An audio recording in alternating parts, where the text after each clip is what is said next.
Welcome to Eenadu ఈ Pratibha. My name is Mahesh, sociology faculty. So మనం previous క్లాస్లో వివాహాల గురించి డిస్కస్ చేసాం.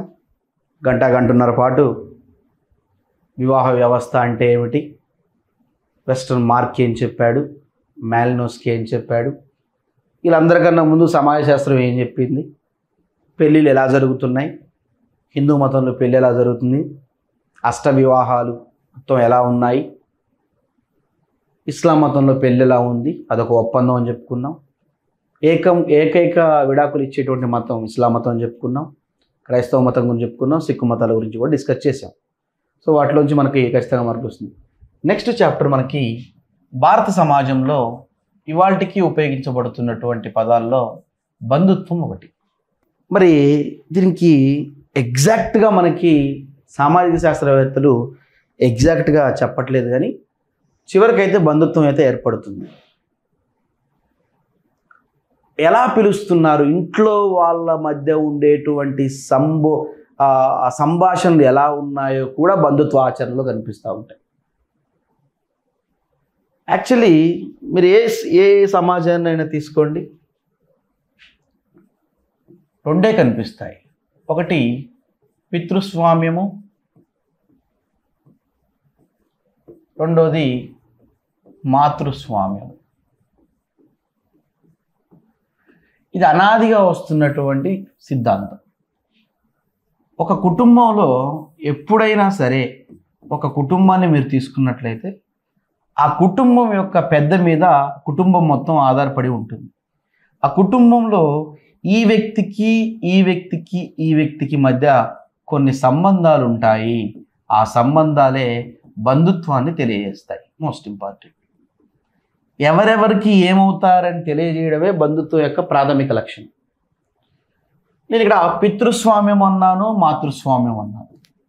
సింధు నాగరికత మినహాయించి మిగిలిన ఇవాల్టి వరకు కూడా, మిగిలిన అన్ని ఈరోజు వరకు కూడా భారతదేశంలో, కేవలం మనం ఇండియన్ సొసైటీ డిస్కస్ చేస్తున్నాం కాబట్టి భారతదేశంలో ఏ స్వామ్యం నడుస్తుంది సార్ అంటే పితృస్వామ్యం మాత్రమే నడుస్తుంది. ఇంట్లో అధికారం ఎవరిదిరా అంటే నాన్నదే, నాన్న లేకపోతే పెద్ద కొడుకుదే. మీరు బయటికి కూడా చూడండి, ఆడవాళ్ళు వెళ్ళరు, బయటికి ఆడవాళ్ళని పంపించరు. బయట పనులన్నీ కూడా ఎవరికి చెప్తారు? పురుషులకు మాత్రమే చెప్తారు. ది డివిజన్ ఆఫ్ వర్క్ అని పిలుస్తారు. ప్రాచీన కాలం నుంచి మనకు వస్తుంది. కుటుంబ నేపథ్యాన్ని బట్టి, వాళ్ళు ఉండే అధికారాన్ని బట్టి రెండు పేర్లు పెట్టారు. ఒకటి మాతృస్వామ్యము, ఒకటి పితృస్వామ్యం. సో దీనివల్ల బంధుత్వం. అసలు ఇద్దరు వ్యక్తుల మధ్య బంధుత్వం ఎలా ఏర్పడుతుందో చూద్దాం. వ్యక్తుల మధ్య బంధుత్వం ఎలా ఏర్పడుతుందో చూద్దాం. ఓకేనా? రక్త సంబంధం వల్ల కానీ, వివాహం వల్ల కానీ ఏం ఏర్పడుతుంది సార్ అంటే బంధుత్వం ఏర్పడుతుంది. చూడండి, X = Y. ఈక్వల్ అంటే పెళ్ళైంది. ఇప్పుడు వీళ్ళిద్దరి మధ్య ఏ సంబంధం ఉంది? వైవాహిక సంబంధం ఉంది. వైవాహిక సంబంధం ద్వారా ఏం ఏర్పడింది? బంధుత్వం. ఈ బంధుత్వానికి పేరేంటి? భార్య భర్త. ఇదొక బంధుత్వం. That's all. అంటే వివాహం వల్ల ఏర్పడింది. వీళ్ళిద్దరూ బైసెక్సువల్గా కలిసినప్పుడు ఇద్దరు పిల్లలు పుట్టారు. వీళ్ళిద్దరు పిల్లలు పుట్టినప్పుడు ఈ పిల్లల మధ్యన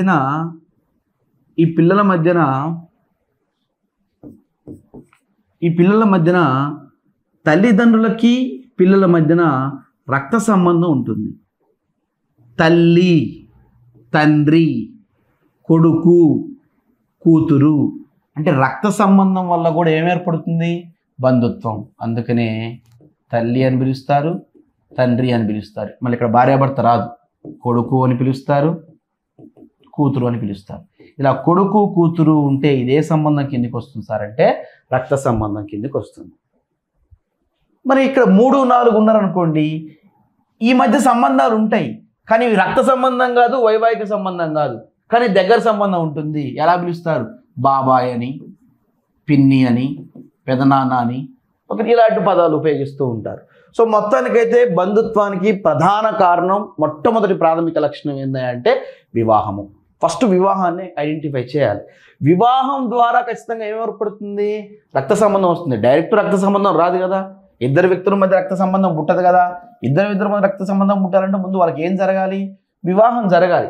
ఇద్దరు వ్యక్తుల మధ్య వివాహం జరిగితే ఆ వివాహం వల్ల వాళ్ళు సంతృప్తిగా లైంగిక వాంఛ జరిగితే ఆ పుట్టిన పిల్లల మధ్య రక్త సంబంధము, పెళ్లి చేసుకున్నటువంటి వ్యక్తుల మధ్య రక్త సంబంధం ఏర్పడితే దాన్ని ఏమని పిలుస్తారు సార్ అంటే బంధుత్వం అని పిలుస్తారు. అది చాలా చాలా ఇంపార్టెంట్ అనమాట. నెక్స్ట్ ఇకపోతే మనకి పితృస్వామ్యము అని చెప్పాం కాబట్టి ప్రపంచంలో మొట్టమొదటిసారిగా పితృస్వామ్యం మీద మొట్టమొదటిసారిగా అధ్యయనం చేసినటువంటి వ్యక్తి ఎవరంటే హెన్రీ మెయిన్ 1861 సంవత్సరంలో ఇతను ఒక గ్రంథాన్ని రచించాడు. ఏన్షియంట్ లా, ప్రాచీన చట్టము అనేటువంటి ఒక గ్రంథాన్ని రచించాడు. ప్రాచీన చట్టం అనే గ్రంథంలో ఈయన బంధుత్వం గురించి డిస్కస్ చేశాడు. ఎవరైనా హెన్రీ మెయిన్. ఏ స్వామ్యము? పితృస్వామ్యం. అంటే కేవలము తండ్రి లేదా పురుష ఆధిపత్యాలు ఉన్నటువంటి కుటుంబాల మీద మాత్రమే అధ్యయనం చేశాడు, కేవలం పురుషుల మీద. అట్లనే మెక్లెనిన్ అనేటువంటి ఇంకొక సామాజికవేత్త కేవలము ఆడవాళ్ళు స్త్రీలు ఉన్నటువంటి ఆధిపత్యం ఉన్నటువంటి కుటుంబాల మీద అధ్యయనం చేశాడు. ఇతను ఏన్షియంట్ మ్యారేజ్ అనేటువంటి గ్రంథాన్ని రచించాడు. ఎగ్జామినేషన్లో ఈ గ్రంథాలు చాలా చాలా ఇంపార్టెంట్. చూడండి, ancient law Henry Maine, ancient marriage McLennan. Henry Maine పితృస్వామ్యము, మెక్లెనిన్ మాతృస్వామ్యము. ఓకేనా? ఈ జనరల్ బిట్స్గా మనకు అడిగేటువంటి అవకాశం ఉందన్నమాట. నెక్స్ట్ ఇకపోతే బంధుత్వ రకాలు. ఎన్ని రకాల బంధుత్వాలు ఉంటాయి? ఈజీగా చెప్పాను. వైవాహిక బంధుత్వము, ఏకరక్త బంధుత్వం. ఏంటి? వివాహం ద్వారా ఏర్పడే బంధుత్వం వైవాహిక బంధుత్వం. అంటే భార్య భర్త తరపు బంధువులందరూ ఇద్దరు పెళ్లి చేసుకున్నారనుకోండి, ఓకేనా, భార్య భర్త ఇటువైపు ఉండేటువంటి బంధువులు, ఇటువైపు ఉండేటువంటి బంధువులు, వీళ్ళు ఏమవుతారు? బంధువులే అవుతారు. బావగారని పిలుచుకుంటారు, మామగారని పిలుచుకుంటారు, ఓకేనా, ఇట్లా పిలుచుకుంటారు అనమాట. అంటే ఇద్దరు వ్యక్తులు పెళ్ళిళ్ళు చేసుకుంటే వీళ్ళిద్దరి మధ్య బంధుత్వం ఏర్పడడం కాదు, ఈ కుటుంబంలో ఉన్నటువంటి వ్యక్తులకి ఈ కుటుంబంలో ఉండేటువంటి వ్యక్తుల మధ్య కూడా ఏం ఏర్పడుతుంది? బంధుత్వం. అందుకని వీళ్ళు ఏమని పిలుస్తారంటే భార్యాభర్త తరపున బంధువులు, వాళ్ళు ఏమవుతారంటే వైవాహిక బంధువులు అంటారు. ఇకపోతే ఏకరక్త బంధుత్వం, ఒకే రక్త సంబంధం కలిగినటువంటి వ్యక్తుల మధ్య ఉండే బంధుత్వమే ఏకరక్త సంబంధ బంధువులు. ఓకేనా? అక్క చెల్లెళ్ళు కానీ అన్న తమ్ముళ్ళు కానీ వీళ్ళందరూ కూడా ఏకరక్త సంబంధం. మనకు మెయిన్ ఫోకస్గా ఎక్కువ ఎగ్జామినేషన్లో వైవాహిక బంధుత్వం మీదనే అడుగుతూ ఉంటాడు. వైవాహిక బంధుత్వం మీదనే మనకు చాలా చాలా ఇంపార్టెంట్ అనమాట. నెక్స్ట్ ఇకపోతే బంధుత్వము సంకేతం. ఇది ఇంపార్టెంట్ అండి. నాకు తెలిసి ఇక్కడి నుంచి బిట్ రావచ్చు. ఎలా బిట్ రావచ్చు? బంధుత్వంలో కొన్ని సంకేతాలు ఇచ్చారు. పురుషుడు, ఈ గుర్తుంటే పురుషుడు అంటే గుర్తును బట్టి నువ్వు ఐడెంటిఫై చేయాలి. స్త్రీ, ఇలా ఉంటే స్త్రీ. వైవాహిక సంబంధం ఇలా ఈక్వల్గా ఉంటే ఇద్దరికి పెళ్ళయిందని అర్థం. ఏకరక్త బంధుత్వం ఇలా ఈ టైప్ ఆఫ్ బాణం గుర్తుంటే ఏకరక్త సంబంధం. వంశానుక్రమము కిందికి యారో మార్క్ ఉంటే వంశానుక్రమము. తండ్రి తా అని పిలుస్తారు, తమ్మని పిలుస్తారు. తల్లి తా అని పిలుస్తారు. సరే, ఇవి రెండు పక్కకు పెట్టండి. ఇవి 4 చూడండి, ఈ గుర్తులు అనమాట.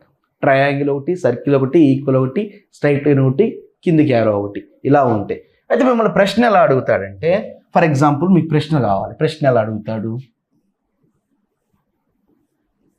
వీళ్ళిద్దరి మధ్య సంబంధం ఏంటి? ఏమవుతారు వీళ్ళిద్దరు? భార్యాభర్తలు అవుతారు. ఏమవుతారండి? భార్యాభర్తలు అవుతారు. వీళ్ళిద్దరి మధ్య సంబంధం ఏంటి? అన్నా చెల్లెళ్ళు అవుతారు. ఏమవుతారు? అన్నా చెల్లెళ్ళు అవుతారు. వీళ్ళిద్దరి మధ్య బంధుత్వం ఏంటి? వీళ్ళిద్దరి మధ్య బంధుత్వం ఏంటి? ఈయన తండ్రి అయితే ఏమవుతుంది? కూతురు అవుతుంది. అదే ఇలా ఉండి మళ్ళీ ఇలా ఉంటే ఏమవుతుంది? తండ్రి కొడుకు. ఇట్లా అడుగుతాడు ఎగ్జామినేషన్లో. ఎగ్జామినేషన్లో మిమ్మల్ని అడిగేటువంటి విషయం ఏంటి? సంకేతాన్ని బట్టి మీకు ఐడెంటిఫికేషన్ ఉంటుంది. ఏ సంకేతం ఇచ్చాడు? ఇలా ఇచ్చి ఇలా ఇచ్చాడు అనుకోండి, ఇది పురుషుడు అంటే తండ్రి అనుకో, ఈమె కూతురు. మధ్యలో ఏ సంబంధం ఉంది? కిందికి వంశానుక్రమం ఉంది. అలా కాకుండా ఈక్వల్ పెట్టామనుకోండి, ఏమవుతారు? భార్యాభర్తలు అవుతారు అన్నమాట.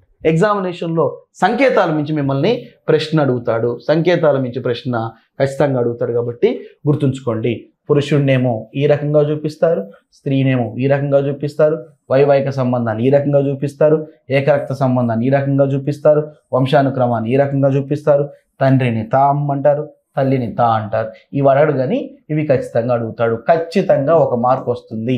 ఎలా వస్తాడు? బొమ్మలు డయాగ్రామ్ ఇచ్చి వీళ్ళ మధ్య సంబంధం ఏంటని అడుగుతాడు. మీరు అర్థం చేసుకోవాలి. కాబట్టి ఇవి గుర్తుపెట్టుకోవాలి. ఇవి చాలా చాలా ఇంపార్టెంట్ అనమాట. నెక్స్ట్, బంధుత్వ సమూహాలు. మొత్తం 2 రకాలుగా వివరించడం జరిగింది సామాజిక శాస్త్రవేత్తలు. నివాస బంధు సమూహం, బంధువులందరూ కలిసి ఒకే గృహంలో ఉంటే దాన్ని నివాస బంధు సమూహం అంటారు. రెండోది వంశానుక్రమం, వీటిని ఏకరక్త బంధు సమూహాలని కూడా పిలుస్తారు. ఇది ఇంపార్టెంట్. ఇది 4 రకాలుగా ఉంది. ఇప్పుడు బంధువులందరూ కలిసి ఒకే ఇంట్లో ఉండడం అనేది కుదరని పని ఈ రోజుల్లో, ఓకేనా? కానీ వంశానుక్రమం అనేది పెరుక్కుంటూ పోతుంది. ప్రతి ఒక్కరికి ఒక కుటుంబం ఉంటుందా ఉండదా? ఉన్నప్పటికి కూడా వీళ్ళ వంశానుక్రమం మాత్రం ఒకటే. అటువంటి ఏకరక్త బంధు సమూహాలు మొత్తం కూడా 4 రకాలుగా ఉన్నాయి. ఒకటి ప్రాథమిక బంధుత్వం, మోస్ట్ ఇంపార్టెంట్. ఖచ్చితంగా బిట్ వచ్చేటువంటి బిట్ ఇక్కడ ఏరియా చూడండి. ప్రాథమిక బంధుత్వం, ఏ వ్యక్తి అయినా అంటే ఎక్స్ అనే వ్యక్తి, ఏ వ్యక్తి అయినా తన జీవిత భాగస్వామి అంటే ఏంటి? వై. అర్థమైందా? తన జీవిత భాగస్వామితో పాటు తన తల్లిదండ్రులు, ఇతనికి 2 తల్లిదండ్రులు ఉంటారుగా, 2 తల్లిదండ్రులతో పాటు పిల్లలందరూ కలిపి ఒక 3 పిల్లలు ఉన్నారనుకోండి, లేదా 2 పిల్లలు ఉన్నారనుకోండి, వీళ్ళని ఏమని పిలుస్తారంటే ప్రాథమిక బంధుత్వం అంటారు. ఇప్పుడు కౌంట్ చేయండి. 1 2 ఈ 2 4 4 ఈ 2 4 అంటే 1 2 2 4 4 3 7 7 వచ్చే అవకాశం ఉంది. అంటే భార్య భర్త, తల్లి తండ్రి 4, 3 పిల్లలు, మొత్తం ఎంతమంది అవుతున్నారు? 7. ఎన్సీఆర్టీ పుస్తకంలో 8 మంది అని కూడా ఇచ్చాడు. మీకు ఎగ్జామినేషన్లో ఒకవేళ 8 ఉంటే ఆన్సర్ 8కి వెళ్ళిపోండి. మీకు డౌట్ రావచ్చు, సార్ 7 8 2 ఉంటే 8కి వెళ్ళిపోండి. ఎందుకంటే అకాడమీ బుక్లో 8 ఇచ్చేశాడు. కొన్ని పుస్తకాల్లో 7 ఉందన్నమాట. ఏంటి? ఏ వ్యక్తి అయినా తన జీవిత భాగస్వామితో పాటు తన తల్లిదండ్రులు, పిల్లలు ప్రాథమిక బంధువులు అవుతున్నారు. అంటే ఒక వ్యక్తి తన భార్యతో పాటు ఆ వ్యక్తి యొక్క తల్లిదండ్రులు 2, అతనికి పుట్టిన సంతానం 3, మొత్తం కలిపితే 8 మంది. ఇలా 3 మొత్తం 8 మంది ఉంటే దాన్ని ఏమని పిలుస్తారంటే ప్రాథమిక బంధుత్వం అని పిలుస్తారు. ప్రాథమిక బంధుత్వంలో ఎంతమంది అని అడుగుతున్నాడు. ప్రీవియస్లో అడిగినటువంటి మామూలు మార్క్ టెస్ట్లో చూశాను నేను, చాలాసార్లు అడిగాడు ఈ బిట్టు. ఓకేనా? రైట్. నెక్స్ట్, ద్వితీయ బంధుత్వము. ద్వితీయ బంధుత్వం అంటే ఏం లేదండి. ఇప్పుడు ఇందాక నేను వీళ్ళిద్దరికి పెళ్ళి అయిందని చెప్పాను కదా, వీళ్ళిద్దరికి పెళ్ళి అయ్యి సంతానం అయిందని చెప్పాను కదా, పైన తల్లిదండ్రులు ఉన్నారు కదా. ప్రాథమిక బంధువుల కుటుంబానికి చెందిన ప్రాథమిక బంధువులందరూ కూడా ద్వితీయ బంధువులు అవుతారు. మళ్ళీ వీళ్ళిద్దరికి పెళ్ళయి ఇక్కడ మొత్తం కూడా ఎలాబరేట్గా వస్తూ ఉంటే దాన్ని ఏమని పిలుస్తారంటే ద్వితీయ బంధువులు అంటారు. వాళ్ళ పేర్లు మీకు అడగడు, ఎంతమంది ఉంటారని అడుగుతాడు. 33 మంది ఉంటారు. ఎగ్జాక్ట్ ఫిగర్ అంతేనండి, ఎగ్జాక్ట్ ఫిగర్. తృతీయ బంధుత్వం అంటే ఏమిటి? ఇంకా కొలాప్స్ అనమాట. ఇంకా బెరుక్కుండా పోతుంది. ఓకేనా? ఒక్కొక్క జంట. అందుకనే మన ఇంటి పేరున్న వాళ్ళు చాలా మంది ఉంటారు. మన ఇంటి పేరుతో ఉండే చాలా మంది ఎందుకు ఉంటారు? అసలు స్టార్ట్ అయింది ఇక్కడ మన ఇంటి పేరు. ఇక్కడి నుంచి ఎందుకు పెరుక్కుంటూ వస్తుంది? వాళ్ళ పిల్లలు, వాళ్ళ అన్నదమ్ముల పిల్లలు, వాళ్ళ పెళ్ళిలేనే, వీళ్ళకి పెళ్ళిలేనే, ఇట్లా పెరుక్కుంటూ పోయింది. ఇలా చివరికి పెరుక్కుంటూ పోయేటువంటి బంధుత్వాన్ని తృతీయ బంధుత్వం అని పిలుస్తారు. ద్వితీయ బంధుత్వం యొక్క ప్రాథమిక బంధువులందరూ కూడా తృతీయ బంధుత్వం అని పిలుస్తారు. మొత్తం 151 మంది. సో తృతీయ బంధుత్వం అంటే ద్వితీయ బంధుత్వం యొక్క ప్రాథమిక బంధువులందరూ కూడా తృతీయ బంధువులు అవుతారు. మొత్తం 151 మంది ఉంటారు. ఇది మనకి ఎగ్జామినేషన్లో అడుగుతున్నాడు. 7 లేదా 8 మంది అయితేనేమో ప్రాథమిక బంధుత్వం, 33 మంది అయితేనేమో ద్వితీయ బంధుత్వం, 151 మంది అయితేనేమో తృతీయ బంధుత్వం అని పిలుస్తూ ఉంటారు. ఇది బంధుత్వం యొక్క రకాలని మనం చెప్పుకోవచ్చు అనమాట. నెక్స్ట్ ఇకపోతే మనం ఏకవంశానుక్రమం అని చెప్పేసి ఒక సైడ్ హెడ్డింగ్ తీసుకున్నాం. ఏంటి? వంశకర్త పురుషుడైతే పితృవంశానుక్రమము, ఇది అందరికీ తెలిసిందే. స్త్రీ అయితే మాతృవంశానుక్రమం అనేది తప్పకుండా ఉంటుంది. ప్రయారిటీ పురుషుడైతేనేమో పితృవు, ప్రయారిటీ తల్లి అయితేనేమో, స్త్రీ అయితేనేమో మాతృ ఉంటుంది. రెండోది ద్వంద్వ వంశానుక్రమ సమూహము. ఈ సమూహానికి చెందిన వారు కొంతమంది ఏమో పితృవంశానుక్రమ నియమాలను పాటిస్తారు, మరి కొంతమంది ఏమో మాతృవంశ నియమాలను పాటిస్తారు. ఎగ్జాంపుల్ మనకు నైజీరియాలో కనిపిస్తూ ఉంటుంది. మూడోది మిశ్రమ వంశానుక్రమము. మిశ్రమ వంశానుక్రమము ఈ సమూహంలో పురుష వంశానుక్రమము తన తండ్రి బంధువర్గానికి, స్త్రీ సంతానము తన తల్లి బంధువర్గానికి చెందిన వారిగా భావిస్తారు. మనం ప్రీవియస్ కుటుంబం అనే చాప్టర్లో డిస్కస్ చేసుకున్నాం. తల్లి వైపు తండ్రి వైపు, తల్లి వైపు ఒకవైపు తండ్రి వైపు ఒకవైపు వెళ్ళిపోతారు అని చెప్పుకున్నాం. నెక్స్ట్ ఇకపోతే ద్విపార్శ్వ వంశానుక్రమం. ఒకవైపు తల్లి, ఇంకోవైపు తండ్రి వైపు రక్త బంధువుల సమూహంగా గుర్తించడం జరుగుతూ ఉంది. ఇది మనకి ద్విపార్శ్వకు సంబంధించినటువంటి విషయంగా చెప్పుకోవచ్చు. నెక్స్ట్ ఇకపోతే బంధుత్వ ఆచరణలు. ఖచ్చితంగా బిట్ అడిగే అవకాశం. మొత్తం 6 రకాలు ఉంటాయి, కొంచెం డిఫరెంట్గా ఉంటుంది. ఓకేనా? ఒక 2-3 సార్లు చదివితే మీకు అర్థమవుతూ ఉంటుంది. రైట్ అండి. ఏంటి మొత్తం బంధుత్వ ఆచరణలు? మొత్తం 6 రకాలు. ఫస్ట్ది వైదొలుగుడి.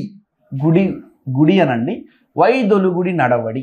యాక్చువల్లీ ఇతను ఈ బంధుత్వ ఆచరణలు ఏం చేశాడంటే ఒక కుటుంబంలో జరిగేటువంటి విధానాన్ని అధ్యయనం చేశాడు.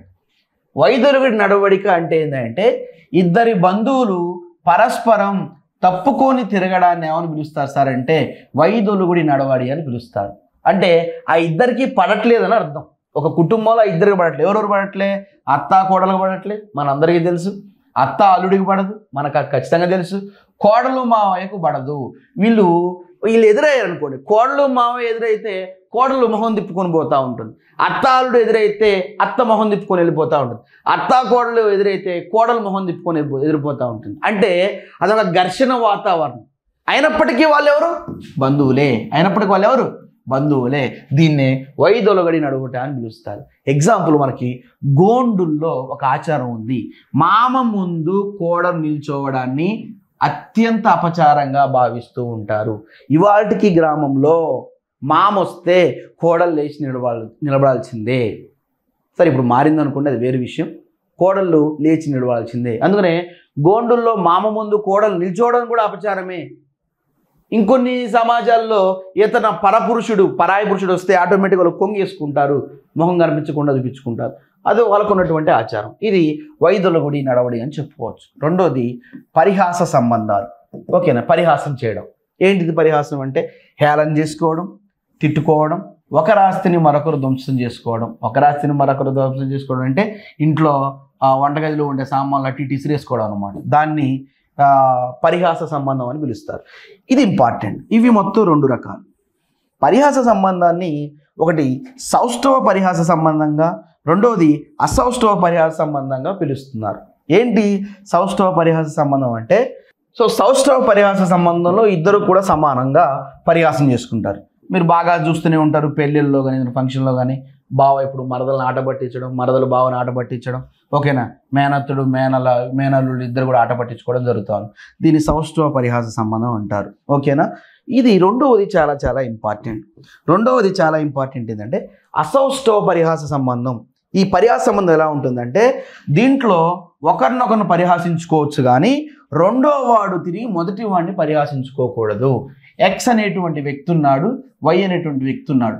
ఎక్స్ తాత, వై మనవడు. ఓకేనా? తాత మనవడిని పరిహాసించవచ్చు కానీ మనవడు తాతను పరిహాసించకూడదు. తాత మనవడిని ఒక దెబ్బ వేయచ్చు కానీ మనవడు తాతను ఒక దెబ్బ వేయకూడదు.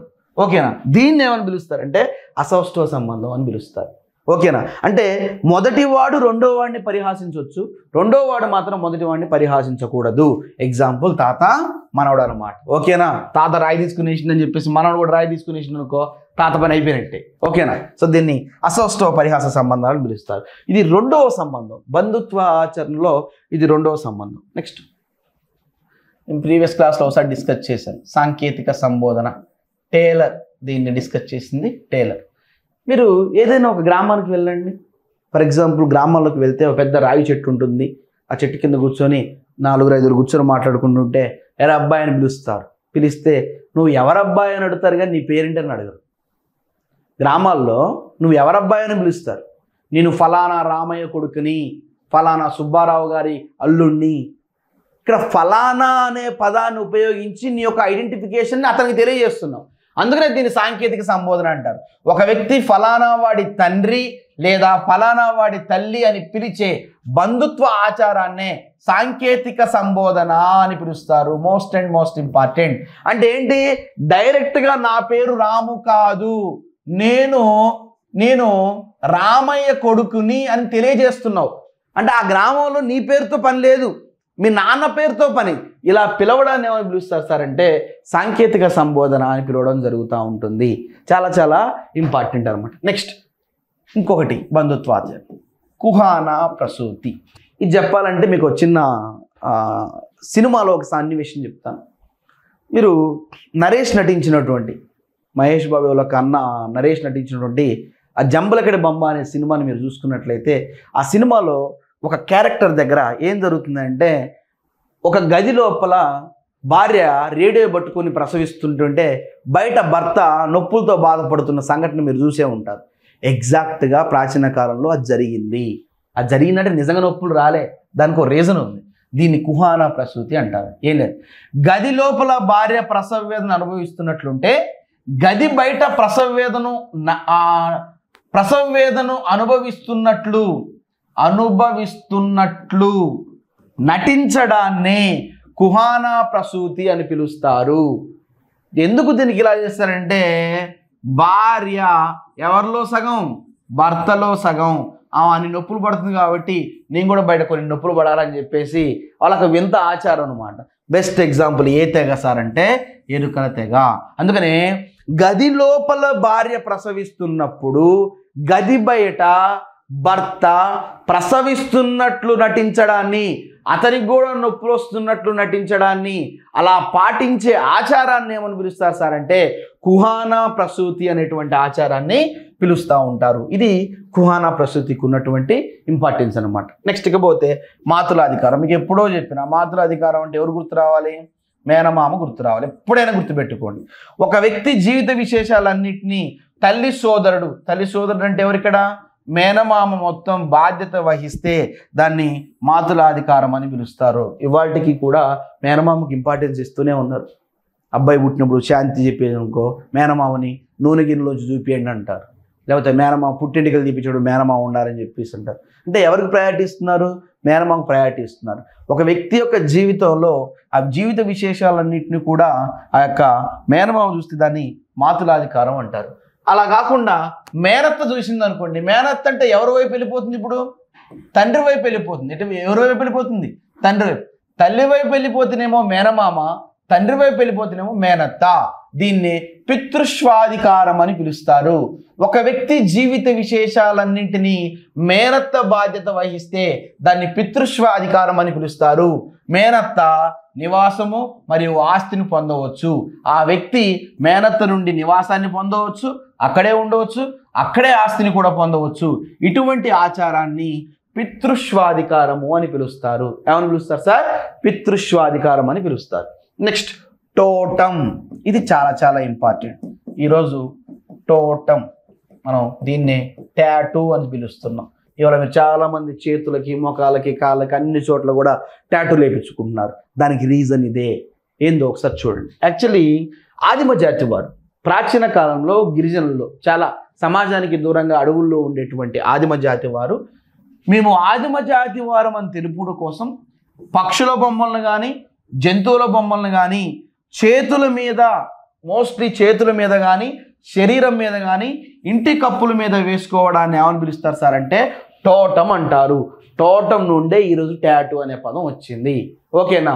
వాళ్ళు ఏ విధంగా అయితే మేము ఆదిమ జాతి వాళ్ళని గుర్తింపు కోసం ఈ చేతులకి, మొఖాలకి అనేక రకాల పచ్చబొట్లు పొడిపించుకుంటుంటే ఈరోజు నవనాగరికతలో హైదరాబాద్లో ఉండేటువంటి చాలామంది వ్యక్తులు అనేక రకాల టాటూలు వేపించుకుంటున్నారు.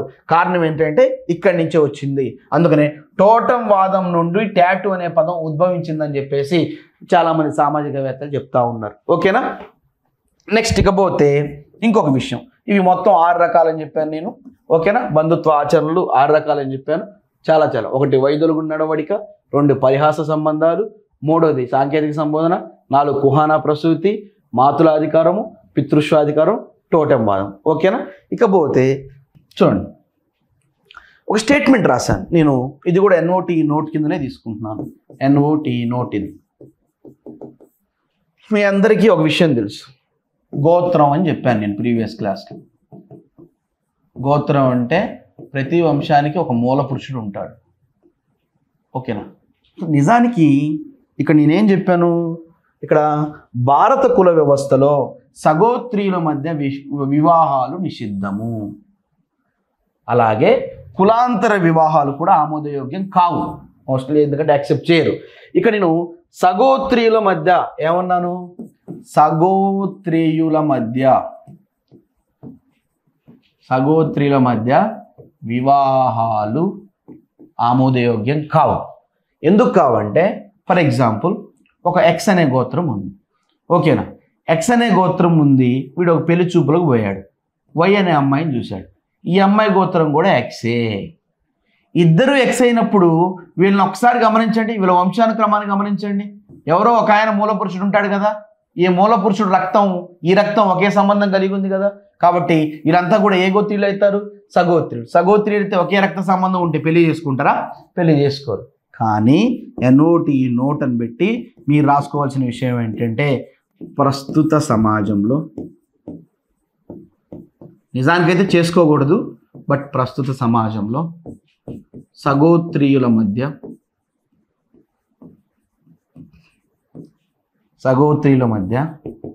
వివాహాలు జరుగుతూనే ఉన్నాయి. ఇది ప్రస్తుతం మారింది, ఎందుకంటే ఎవరు కూడా గోత్రాలను పట్టించుకోవట్లేదు.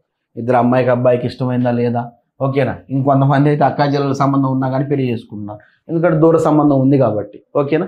ఇది సో సగోత్రీయుల మధ్య అక్కడ మనం వివాహాలు నిషిద్ధం, అట్లాగే కులాంతర వివాహాలు కూడా ఆమోదయోగ్యం కాదని చెప్పేసి మనం చెప్పుకోవచ్చు అనమాట. నెక్స్ట్ ఇకపోతే గోత్ర కూటమి. గోత్రము అని చెప్పేసి చెప్పాను. ఓకేనా? గోత్రం అంటే మూల పురుషుడు ఉంటాడని చెప్పాను. రెండు లేదా అంతకు మించిన గోత్రాల కలయికనే గోత్ర కూటమి అని పిలుస్తారు. తెలంగాణలో రాజగోండ్ బెస్ట్ ఎగ్జాంపుల్ అనమాట. ఇది ప్రీవియస్లో మనకి ఎగ్జామ్లో అడిగాడు. ఓకేనా? ఇంకొకటి లాస్ట్ది చిట్ట చివరిది సిబ్ అంటాడు. సిబ్ అంటే సమాజంలో వేరు వేరు ప్రాంతాల్లో నిర్వహించే, ఓకేనా, నివసించే గోత్ర సభ్యుల సమూహాన్నే సిబ్ అని పిలుస్తారు. అంటే ఫర్ ఎగ్జాంపుల్ హైదరాబాద్ ఉంది, హైదరాబాద్లో ఎక్స్ అనే గోత్ర సభ్యులు ఉన్నారు, ఇక్కడ ఎక్స్ అనే గోత్ర సభ్యులు ఉన్నారు, కరీంనగర్లో ఎక్స్ అనే గోత్ర సభ్యులు ఉన్నారు, వైజాగ్లో ఎక్స్ అనే గోత్ర సభ్యులు ఉన్నారు. అక్కడక్కడ చూడండి, సమాజంలో వేరువేరు ప్రాంతాల్లో నివసించేటువంటి ఈ గోత్ర సభ్యుల సమూహాన్ని ఏమని పిలుస్తారంటే సిబ్ అని పిలుస్తారు. అంటే ఇదే గోత్రంతో ఉన్నవాడు వేరే ప్రాంతంలో ఉంటున్నాడు, అక్కడ ఉన్నవాడు ఇంకో ప్రాంతంలో ఉంటున్నాడు, దీన్ని సిబ్ అని పిలుస్తూ ఉంటారనమాట. ఇది మనకున్నటువంటి విషయం. ఒక్కసారి మనం ఎలాబరేట్గా చూసుకుందాం దీన్ని. బంధుత్వం అంటే రక్త సంబంధం కానీ వివాహం ద్వారా కానీ. ఎవరైనా హెన్రీ మెయిన్ 1861వ సంవత్సరం ఇక్కడ ఏన్షియంట్ లా అనేటువంటి ఒక గ్రంథం రచించాడు. పితృస్వామ్యం పైన ఇతను మెయిన్గా అధ్యయనం చేశాడు. మెక్లెనిన్ మాతృవంశం మీద అధ్యయనం చేయడం జరిగింది.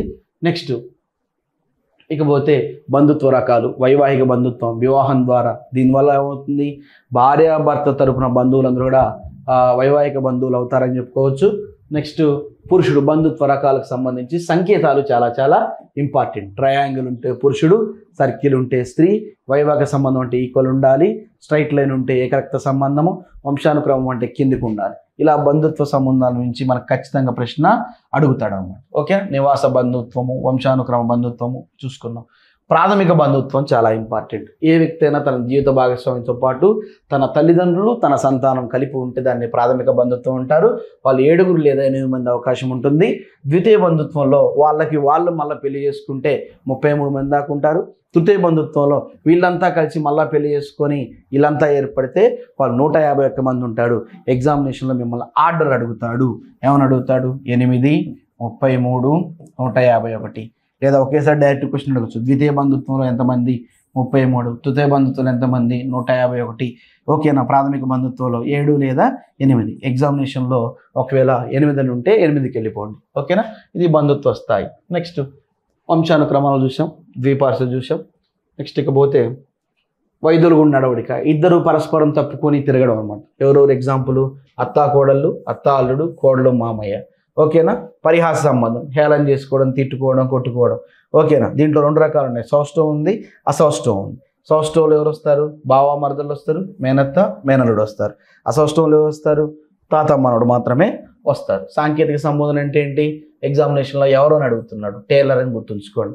ఫలానా వాడి యొక్క తల్లి లేదా ఫలానా వాడి యొక్క తండ్రి అని పిలిచే బంధుత్వ ఆచారాన్ని సాంకేతిక సంబోధన అంటారు. నెక్స్ట్ కుహానా ప్రసూతి అంటే భార్య ప్రసవ వేదన అనుభవించేటప్పుడు గది లోపలేమో భార్య, గది బయట భర్త ప్రసవ వేదన అనుభవిస్తున్నట్లు నటించడాన్ని ఏమని పిలుస్తారంటే కుహానా ప్రసూతి అంటారు. నెక్స్ట్ ఇది మాతులాధికారం అంటే పూర్తి బాధ్యత ఎవరికి ఉంటుంది? మేనమామకు ఉంటుంది. పితృశ్వాధికారం అంటే ఎవరికి ఉంటుంది? మేనత్తకు ఉంటుంది. టోటం అంటే ఏంటి? అనేక రకాల జంతువుల బొమ్మలు మీదలు వేసుకోవడం అనమాట. ఓకేనా. మనం ఇది చూసుకోవడం జరిగింది.